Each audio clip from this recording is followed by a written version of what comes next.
have a ticket. All right. Well, why don't we, let's see, is she back? Or do you see it? I don't see her. Well, you know what, why don't we go ahead and we'll start our chat. Welcome to everybody. I'm here for the same reasons you are. I wanted to see this incredible facility. I've not had a chance to, and I wanted to visit the stations as well.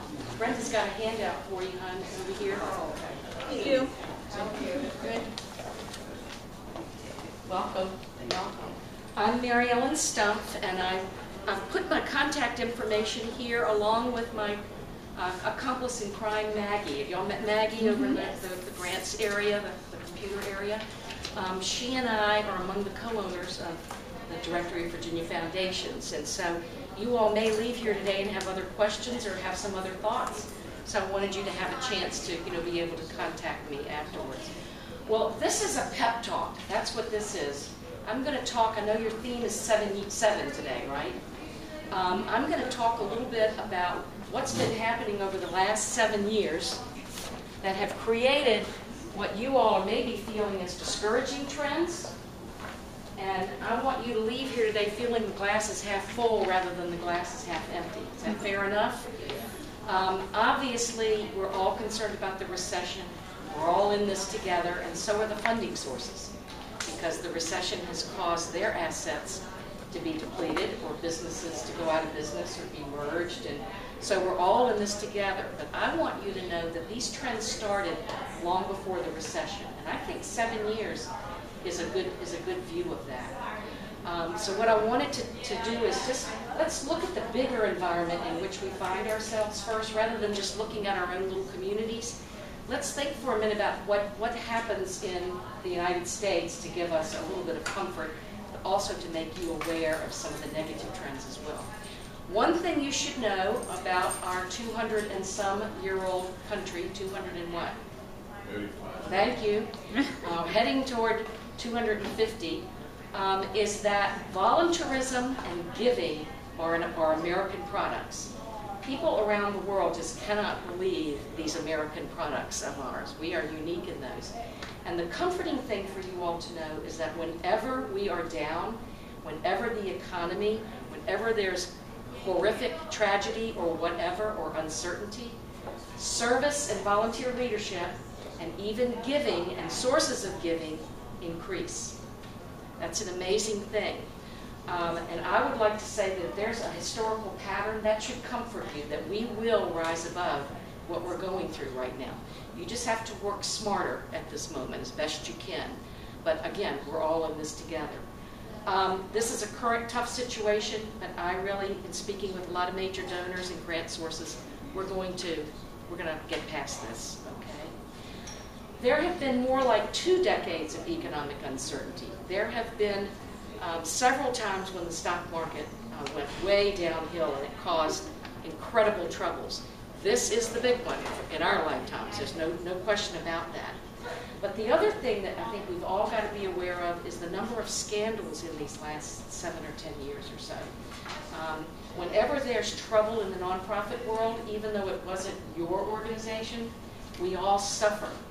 So we've got to read about these scandals and be ready to answer our board members or donors when they say, well, tell me about your accounting systems.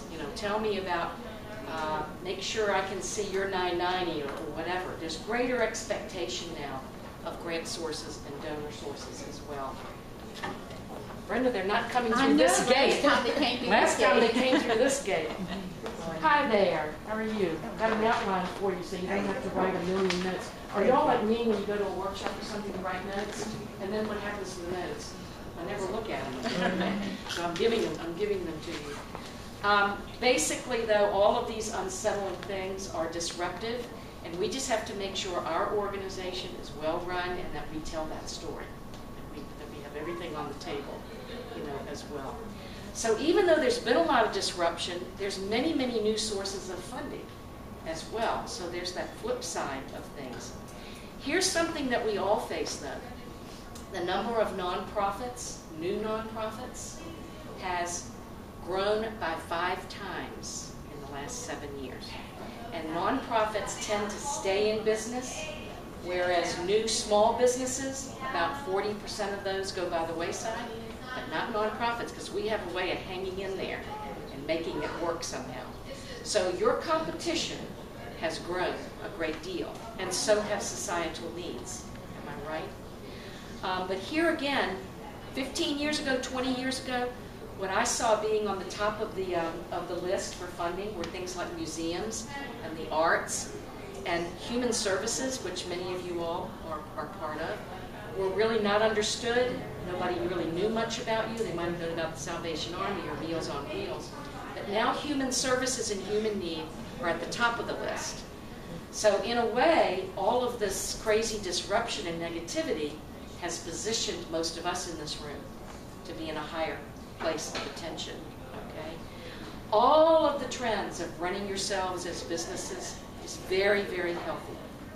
And you need to be personally and professionally in your organization accountable. You need to have a reputation in the community for accountability. Okay? But nevertheless, donor sources, grant sources are expecting much more information and statistics from you. There's no doubt about that. Right now, foundations have depleted assets. Government grant sources are depleted. But then on this hand, a lot of new sources are being formed. So don't get discouraged every Friday. Realize that even though the old sources we knew about are in limbo right now, there are all these new foundations being formed in our community. The Cameron Foundation, nobody would have dreamed of this 25 years ago, that the Cameron Foundation would have happened. So that's just a great example as well. The trends are, and so you need to adapt, the trend is toward collaborations, partnerships, and mergers. And I dare say all of your organizations or your programs, you might see if you wouldn't be a better fit as a program within something larger to survive. If you want your mission to survive, you might consider something as extreme as that. It's not extreme anymore. It might have felt extreme 7 years ago. Or look for collaborators with whom to go after grants and gifts from families and businesses. And collaboration is hard. It's kind of like a marriage, kind of like parenting. But basically, is there somebody else or two other groups in your entity who do sort of what you're doing, or they're going to be a provider to what you're doing? Why don't you go together to get a grant? That is going to position you in a much, much better way. Are there any other trends or strategies that I have missed, kind of painting the picture of what's going on broadly in the nation and our community? No, just know that you'll get past this, especially after next 5 minutes. Okay, very, very important. All right, let's talk about grant-specific trends.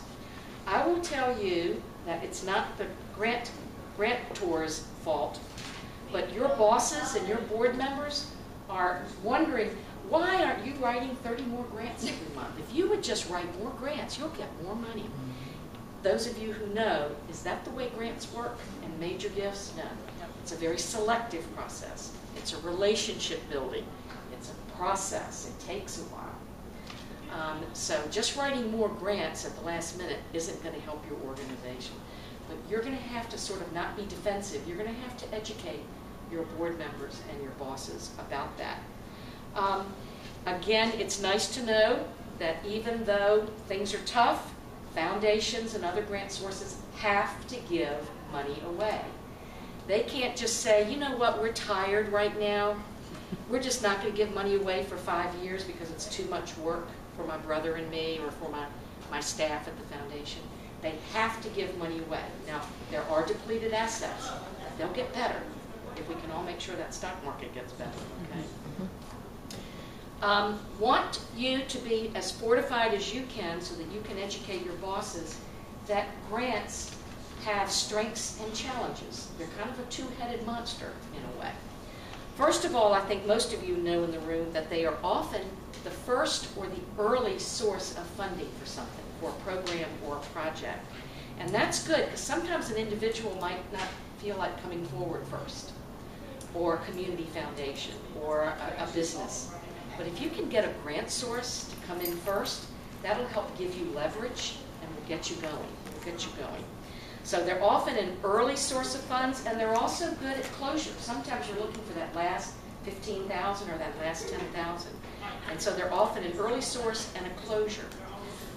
They're also either formally or informally a challenge donor. Have any of y'all worked with challenges? Let's say the Scott Foundation says, I'll give you $25,000 if you raise an additional $25,000 over the next 12 months.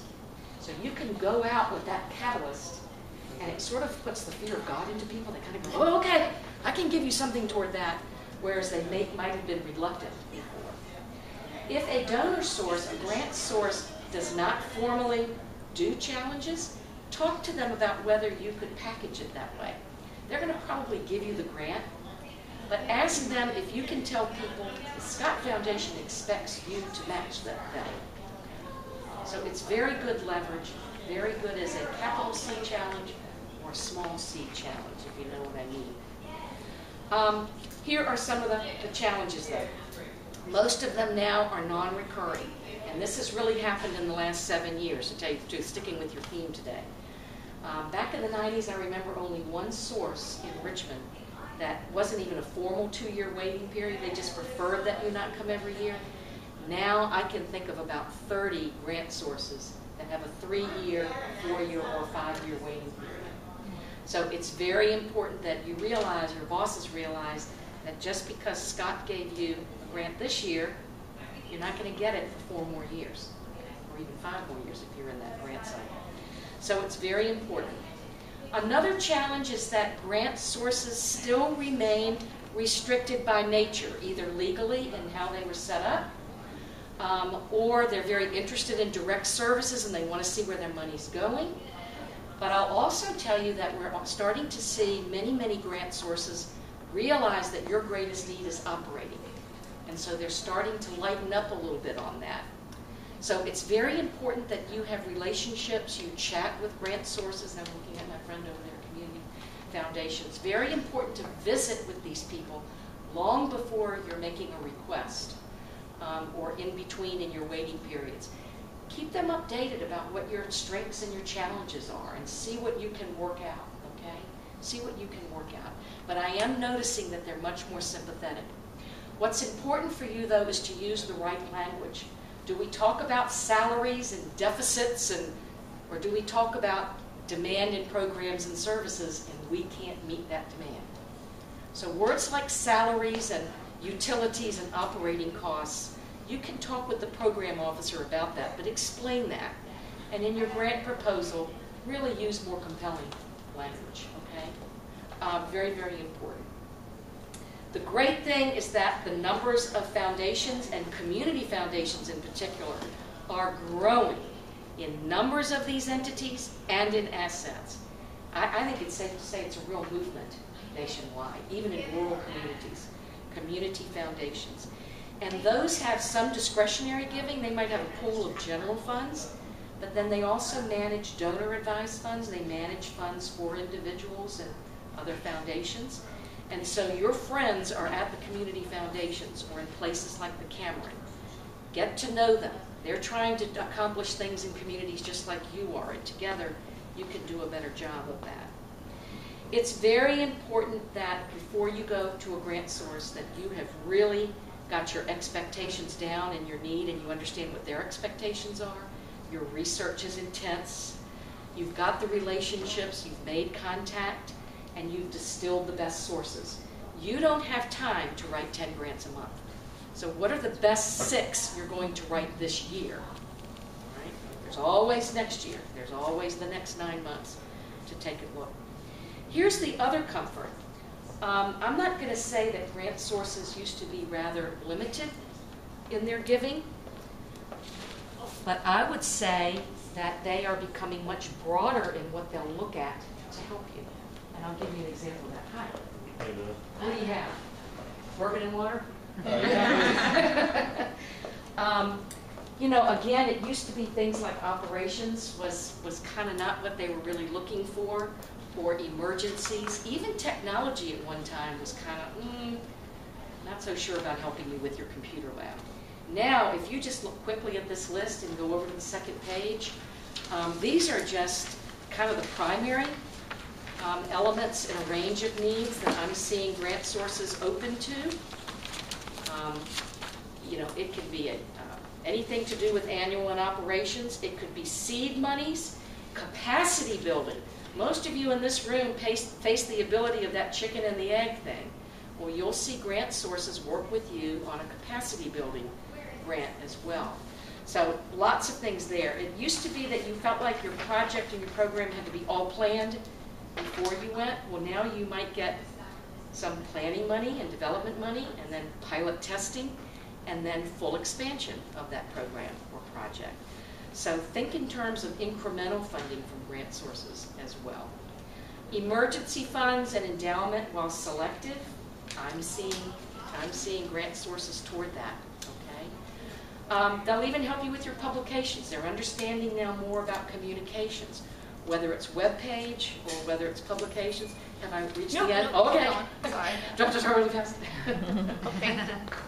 So things that maybe weren't of interest to them, now they understand how important it is for you to be communicating, and whether that's technological, electronic, or publications, very important.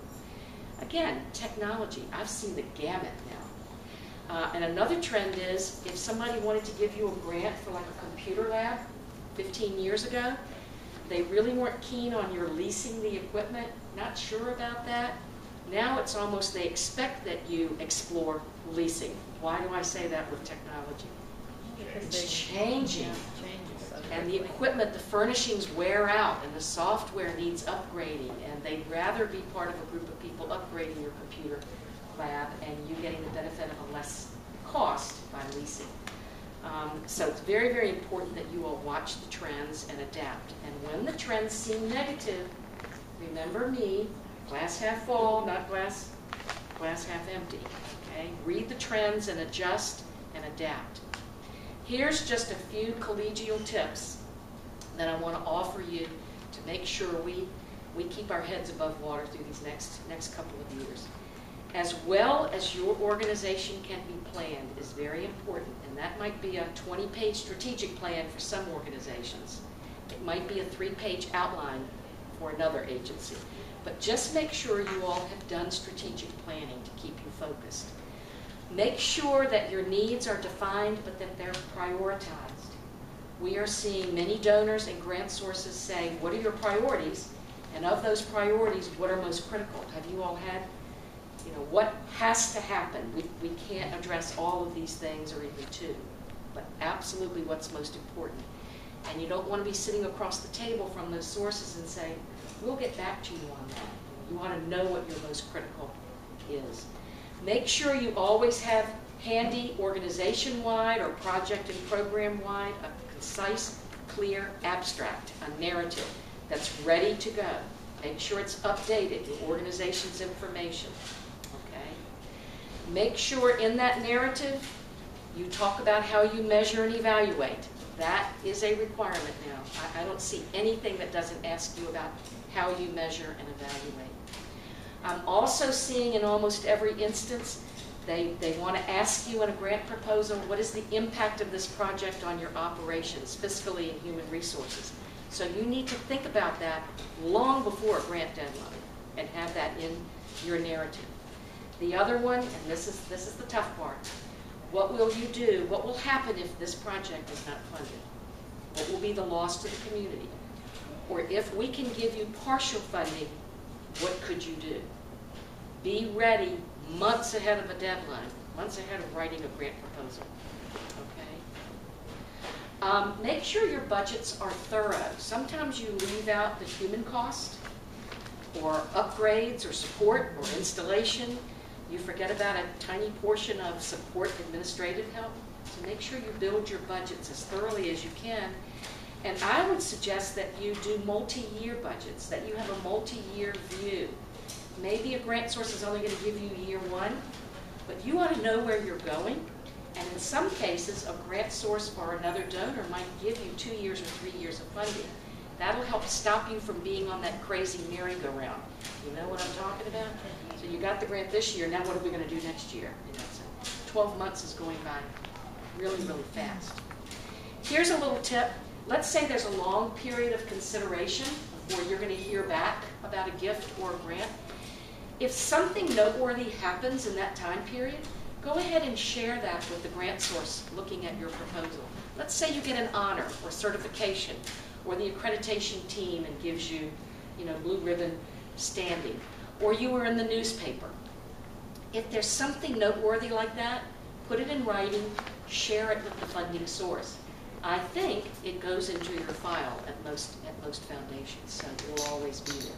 If something should change, rather than saying, ooh, don't tell that foundation, because they're looking at our proposal, you need to talk and share changes, and I would put that in a simple letter.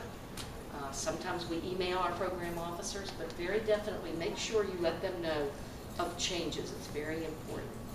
Okay, this is my own personal one.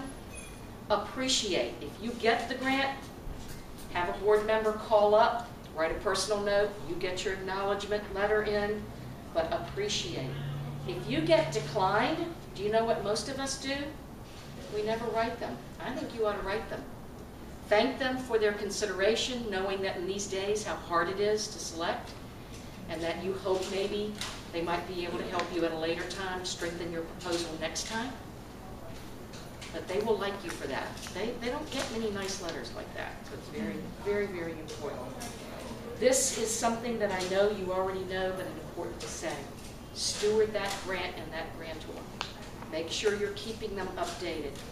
Whether they require a grant report or not, 6 months and final, you send a quarterly or a 6-month report. Very, very important, okay? Stay in contact just like you are today with all of your colleagues. It's very important to keep your motivation and your commitment up. You need one another, and I'm on the phone all the time or trying to set up coffees with colleagues. It's very important that you take advantage of these opportunities, but that you form conversations and relationships with your colleagues. And then I think you'll do just fine, okay? Any question or anything that I left out that you're burning to share with everybody? No? They're all smiling. Yeah. Great. Okay,